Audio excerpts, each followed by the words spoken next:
नमस्कार दोस्तों। आज हम शुरू करने वाले हैं बायोलॉजी में plant plant anatomy anatomy plant anatomy यानी कि पादप शारीरिकी पादप शारीरिकी पादप शारीरिकी आज हम शुरू करने वाले हैं। इसके अंदर हम कुछ शब्दावली देख लेते हैं। पहले सबसे पहले है मोर्फोलॉजी। मोर्फोलॉजी मोर्फोलॉजी को हम हिंदी में कहें तो कहते हैं आकारिकी। आकारिकी और आकारिकी का मतलब होता है बाह्य संरचनाओं का अध्ययन करना। मोर्फोलॉजी का अगर हम मतलब समझें तो इसका मतलब होता है बाह्य संरचनाओं का अध्ययन। बाह्य संरचनाओं का अध्ययन क्या कहलाता है? मोर्फोलॉजी कहलाता है। मोर्फोलॉजी कहलाता है। उसके बाद में दूसरा शब्द है एनाटॉमी। एनाटॉमी एनाटॉमी को हम हिंदी में कहते हैं शारीरिकी। एनाटॉमी को हिंदी में कहते हैं शारीरिकी और शारीरिकी का मतलब होता है आंतरिक संरचनाओं का अध्ययन करना। आंतरिक संरचनाओं का अध्ययन यानी कि हम बात करें मोर्फोलॉजी का मतलब है बाह्य संरचनाओं का अध्ययन। एनाटॉमी यानी कि आंतरिक संरचनाओं का अध्ययन। इसी प्रकार एक शब्द होता है फिजियोलॉजी। फिजियोलॉजी को हम हिंदी में कहते हैं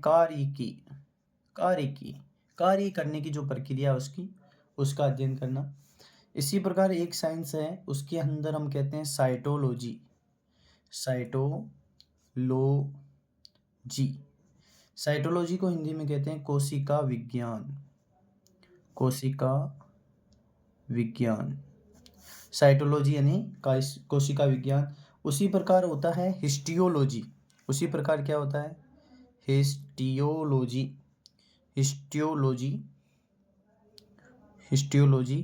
हिस्टियोलॉजी का मतलब होता है ऊतक विज्ञान। हिस्टियोलॉजी का मतलब क्या होता है? ऊतक विज्ञान। यहाँ लिख देता हूँ, ऊतक विज्ञान। इसके बाद में अगर हम यहाँ पर एक शब्द आया है उसकी बात करें ऊतक की, तो ऊतक क्या होता है उसके बारे में देखते हैं।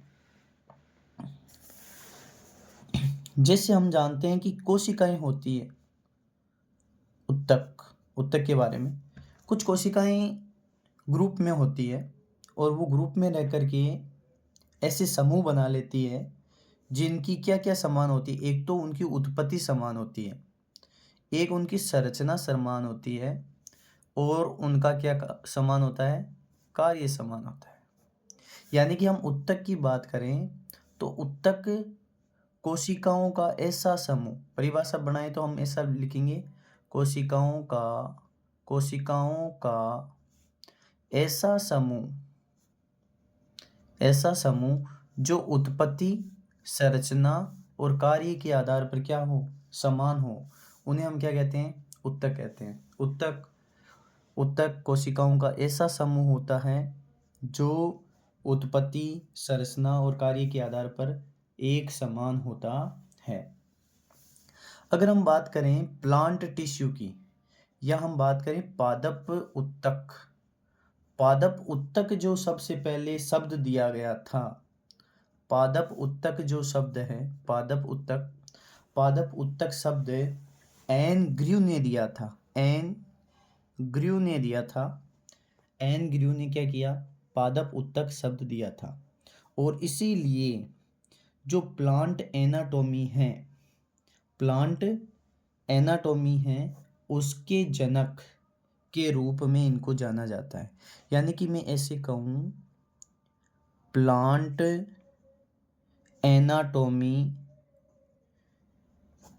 के जनक या हम बात करें फादर ऑफ प्लांट एनाटॉमी, तो उसका आंसर क्या हो जाएगा? एनग्र्यू। एनग्र्यू पादप उत्तक शब्द दिए थे। पादप उत्तक यानी प्लांट टिश्यू जो शब्द है वो एनग्र्यू ने दिया था, और इसलिए इनको अब क्या कहा जा रहा है? प्लांट एनाटॉमी के जनक कहा जाता है। उसी प्रकार हम बात करें जैसे पादप उत्तक है, उसी प्रकार होता है जंतु उत्तक। जंतु उत्तक एनिमल टिश्यू, और एनिमल टिश्यू जो शब्द है ये शब्द दिया था बाइकोट ने। बाइकोट, बाइकोट ने ये शब्द दिया था। बाइकोट ने ये शब्द दिया था। इसके बाद में देखिए बाइकोट को, ये जो बाइकोट है इनको हम कहते हैं उत्तक विज्ञान। उत्तक विज्ञान के लिए हमने क्या पढ़ा था? हिस्टियोलॉजी। उधर देखो हिस्टियोलॉजी पढ़ा था हमने पहले, ऊपर की तरफ पहले। तो उत्तक विज्ञान यानी कि हिस्टियोलॉजी, हिस्टियोलॉजी के जनक, हिस्टियोलॉजी के जनक कौन है? बाइकोट है। जंतु उत्तक शब्द किसने दिया था? बाइकोट ने। उत्तक विज्ञान, उत्तक विज्ञान हिस्टियोलॉजी के जनक कौन है? बाइकोट है। आगे हम बात करें ये जो शब्द है हिस्टियोलॉजी, हिस्टियोलॉजी, हिस्टियोलॉजी शब्द, हिस्टियोलॉजी शब्द जो है वो मेयर ने दिया था। हिस्टियोलॉजी शब्द तो दिया था मेयर ने, लेकिन हिस्टियोलॉजी के जनक किसे कहा जाता है? बाइकोट को। क्यों? क्योंकि इन्होंने जंतु उत्तक शब्द दिया था, इसलिए ऐसा कहा जाता है। आगे देखिए हम पढ़ेंगे पादप उत्तक, और पादप उत्तकों को हम विभाजन के आधार पर कुछ भागों में बांटेंगे। तो हम पहले पढ़ेंगे विभाजन के आधार पर, विभाजन के आधार पर पादप उत्तक, विभाजन के आधार पर पादप उत्तक, विभाजन के आधार पर पादप उत्तक, या हम कह सकते हैं विभाजनशीलता के आधार पर, विभाजनशीलता के आधार पर पादप उत्तक। इनको हम यहाँ दो भागों में बांटेंगे। पहला है विभज्योतक, विभाजनशीलता के आधार पर पहला है विभज्योतक। विभज्योतक, विभज्योतक को इंग्लिश में कहते हैं मेरिस्टेम, मेरिस्टेमेटिक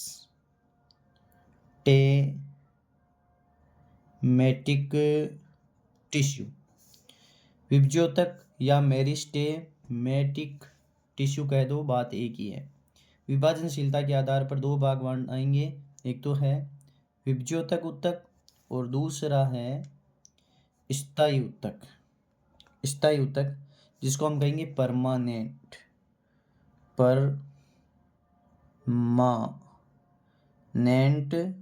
टिश्यू। तो हम यहाँ पढ़ने वाले हैं पादपों के उत्तक, और किसके आधार पर? विभाजनशीलता के आधार पर।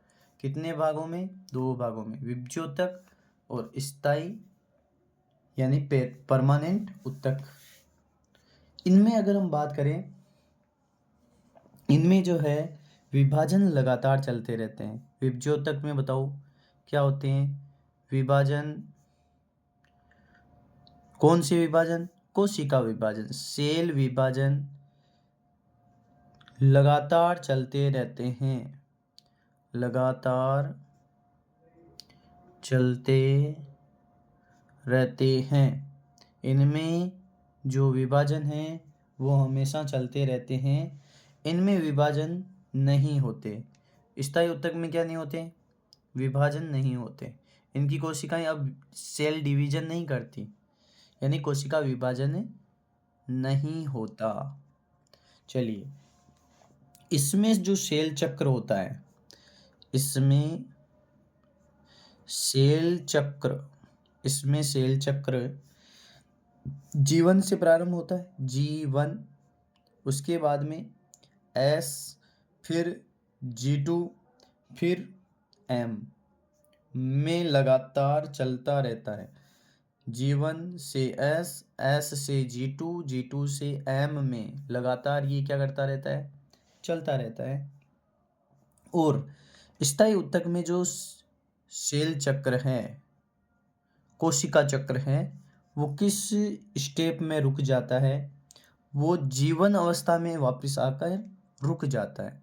जीवन अवस्था में क्या हो जाता है, जीवन अवस्था में रुक जाता है, जिसे हम क्या कहते हैं, G0 या शांत अवस्था कहते हैं, जिसको हम क्या कहते हैं, स्थायी ऊतक में सेल चक्र जीवन अवस्था में रुक जाता है, जिसको हम G0 या शांत अवस्था कहते हैं। इनमें जो उपापचयी क्रियाएं होती है, विभज्योतक में उपापचयी क्रियाएं, उपापचयी क्रियाएं जो होती है उनकी दर तेज होती है। उनकी दर क्या होती है, तेज होती है। और इसमें बताओ, उपापचयी क्रियाओं की दर जब तेज है तो इसमें क्या होती है, धीमी। इसमें क्योंकि अब विभाजन तो करना नहीं है, विभाजन करना होता है तो उपापचयी मेटाबॉलिज्म क्रियाएं जो होती है वो जल्दी जल्दी होती है, लेकिन इसमें विभाजन ऐसा कुछ करना नहीं है, तो इसलिए क्या होता है, शांत अवस्था में होता है। इसके बाद में इसके अंदर बताओ, जब ये उपापचयी क्रियाएं होगी तो बताओ भोजन का संग्रहण नहीं होगा, क्योंकि उपापचयी क्रियाओं में क्या हो जाएगा, भोजन खर्च हो जाएगा। लेकिन यहाँ हम कह सकते हैं भोजन संग्रहण नहीं होता,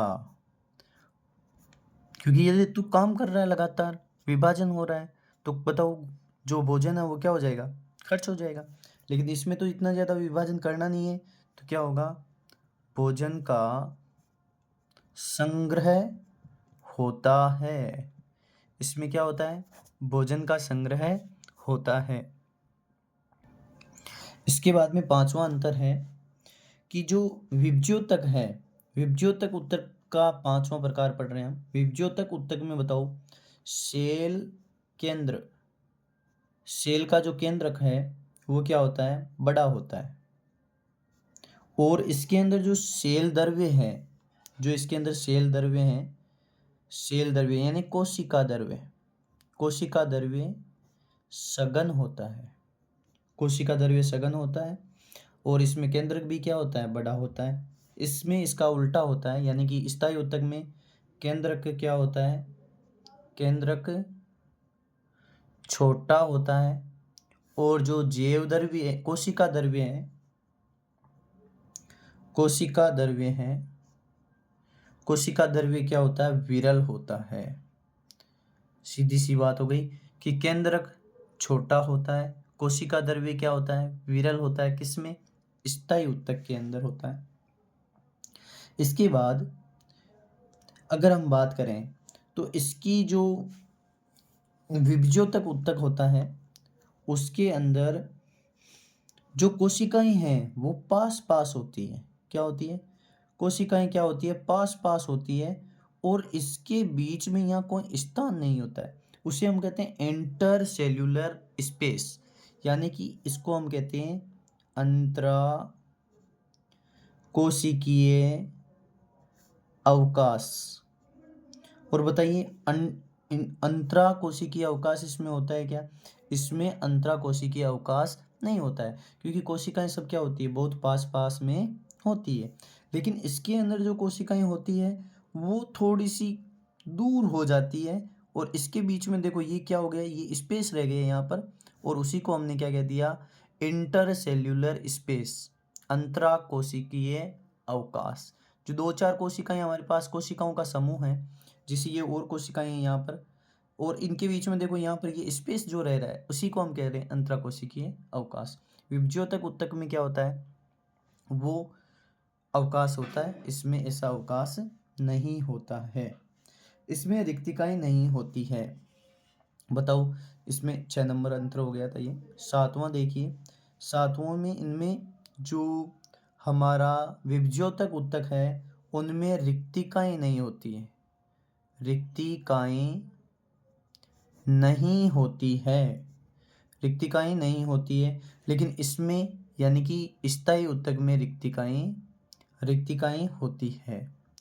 रिक्तिकाएँ होती है। तो ये 7 अंतर थे किस-किस के बीच में? एक तो हमने पढ़ा विभज्योतक, विभज्योतक, और दूसरा हमने पढ़ा विभज्योतक के अलावा, सॉरी यहाँ पर ही पूरा है, विभज्योतक, और दूसरा हमने पढ़ा स्थायी उत्तक। विभज्योतक उत्तक और स्थायी उत्तक में हमने 7 अंतर पढ़े। इसमें विभाजन होता है, इसमें विभाजन नहीं होता है, इसमें भोजन का संग्रहण नहीं होता है, इसमें भोजन का संग्रहण होता है। इसके अलावा इसका केंद्रक बड़ा होता है। जीव द्रव्य यानी कोशिका द्रव्य क्या होता है? सघन होता है, इसमें विरल होता है। इसी प्रकार ये कोशिकाएं पास पास होती है, इनमें इंट्रासेल्यूलर स्पेस नहीं होता है, इनमें इंट्रासेल्यूलर स्पेस भी होता है। तो ऐसी कुछ बातें हमने इसके अंदर देखी है। इसके बाद में हम कल जो है पढ़ने वाले हैं विभज्योतक उत्तक के प्रकार। जो विभज्योतक उत्तक है उनको अलग अलग आधार पर पढ़ेंगे, उत्पत्ति के आधार पर, विभाजन के आधार पर, कार्य के आधार पर। तो कल हम पढ़ेंगे विभज्योतक के उत्तक के बारे में। आज के लिए थैंक यू।